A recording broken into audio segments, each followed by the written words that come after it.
Now, what are the drawbacks of ECL? First one, it has a low noise margin. We know that. What do you mean by noise immunity? Noise immunity means how my circuit is going to be immune by a noise. That means what is the capability of my logic circuit that it can withstand with the noise without change in the output signal, right? Second, it has a high power dissipation. We know that the definition of power dissipation is as it's going to change its state from one state to another, small amount of power is going to be dissipated, right? But ECL has a high power dissipation.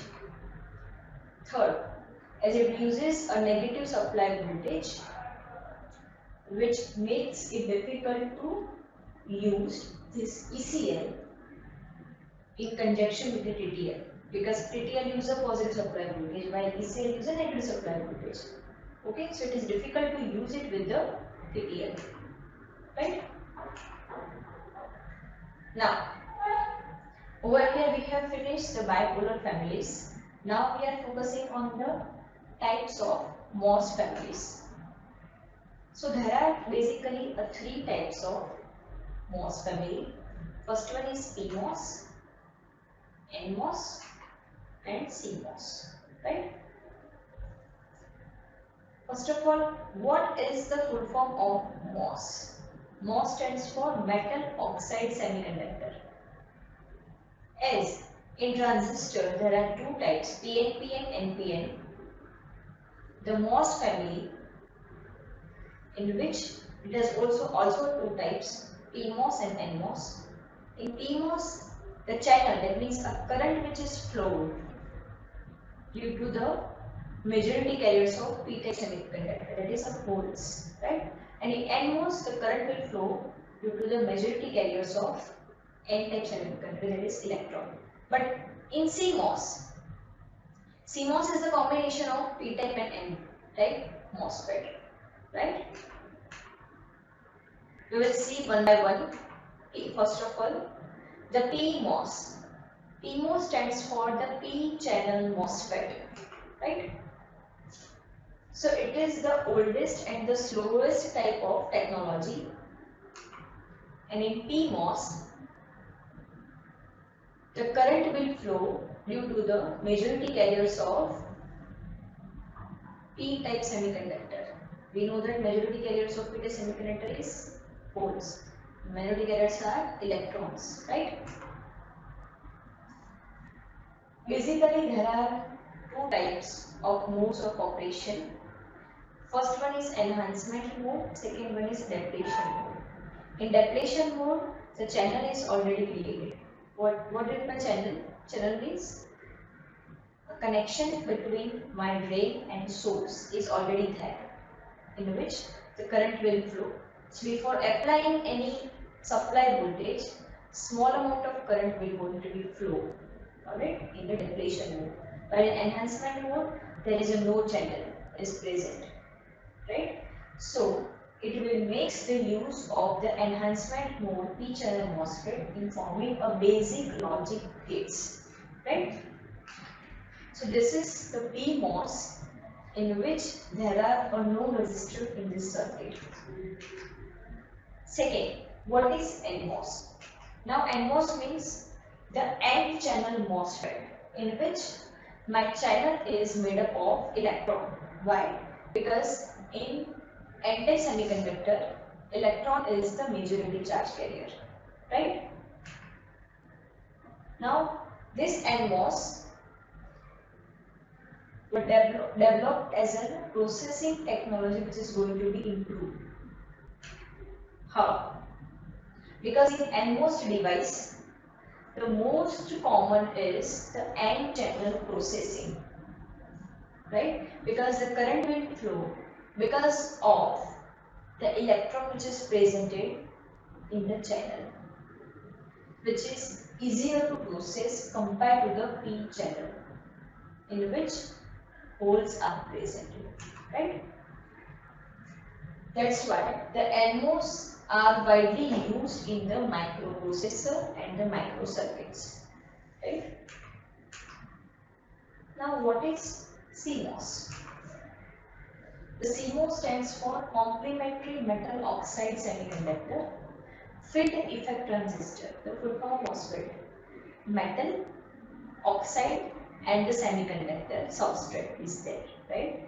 And FET stands for field effect transistor, which is a unipolar device compared to the bipolar transistor, as transistor is a bipolar device, right? So as I have told you that CMOS devices are chip in which both P channel and N channels are presented, but these two are connected in the push-pull arrangement. And the CMOS are simpler, small in size, and cheaper in the fabrication, right? Apart from that, it has another advantage that it consumes a very small power. Now, the last topic of unit number 6 is FinFET. Now, what do you mean by FinFET? So, FinFET describes the non-planar double gate transistor. Double gate transistor means what? Actually, there are 3 terminals: source, drain, and gate for field effect transistor. But if there are 2 gates are presented, which is built on SOI substrate, so this type of structure is known as the FinFET, right? So, what is the important characteristic of FinFET? The important characteristic is the conducting channel, which is wrapped by a thin silicon film. That's why this film will comes from its full name, FIN film, alright, which forms the body of the device. So thickness of the film determines what is my effective channel length. Okay, because of the length of my effective channel, I can say that the conductivity of my device. If channel is broad, so the movement of electron will be faster. So I can say that it is a high conductive device, right? Now we will discuss the different mode of operation and the layout of FinFET. So the basic electrical layout and the mode of operation is not differed from the field effect transistor. Then what is the main difference? As there is a one source, one drain contact, as well as a gate to control the current flow. So how it going to be displayed? It is like drain, gate, and source. And this one is the fin. What do you mean by fin? As this fin defines how much my channel length is going to be produced, right? So this blue portion is my silicon substrate. So I can say that on this silicon substrate, the source, gate, and drain are presented, and fin is presented between source and the drain. Alright, and this gate is used to control the flow of current. Now, what are the advantages of FinFET? First one is it has a better driving current capability. It is more compact in size. It has a low cost. So these are the advantages. But what are the disadvantages of FinFET? Now, it has reduced mobility for electrons. It has a higher drain and the source resistance. First of all, we must know what we mean by mobility. Now, mobility means what? how fast my electron will go from one point to another point. And if it is very less, that means it will reduce my movement of electron. Alright? It has poor reliability. So these three are the disadvantages of FinFET. Now we will see the highlights of all logic families. First, RTL and DTL.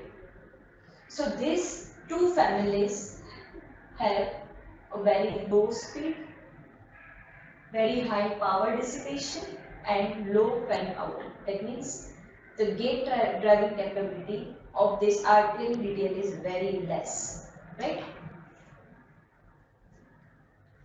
Second, about TTL. It is the most popular. Apart from that, it is available in different series, which has a wide range of operating speed, power dissipation and the fan out. Right? If we are not going to use standard TTL, then it will not disadvantage of my TTL, because in standard TTL there is a disadvantage of operational speed. Right? Third one, ECL. ECL has the fastest speed among all logic families, so that we can interface the other logic families based on the requirement of the speed, right?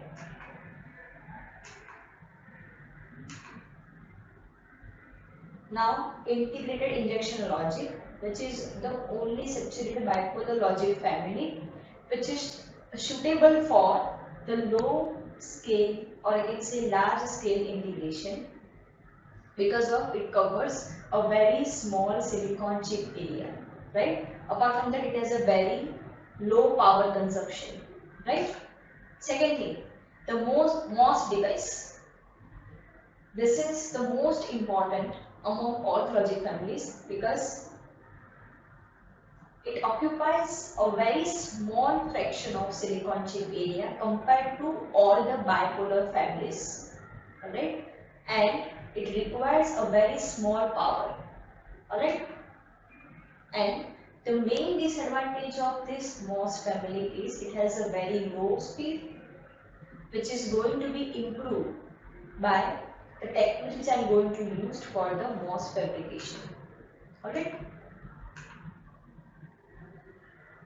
But IIN has the highest packing density, and which is mostly suitable for VLSI, that is a very large scale integration, and the ultra large scale integration, right? CMOS has a very low speed and a very small physical size and simple geometry it has. But FinFET, which was developed for the use on silicon on insulator. Alright. So over here, unit number 6, that is a logic family, is finished. In the chapter number 6, we have seen what is logic families, characteristic of logic families, and different types of logic families. Alright. But still, if you have any question, you can ask me anytime on my email ID. Till then, thank you for your attention.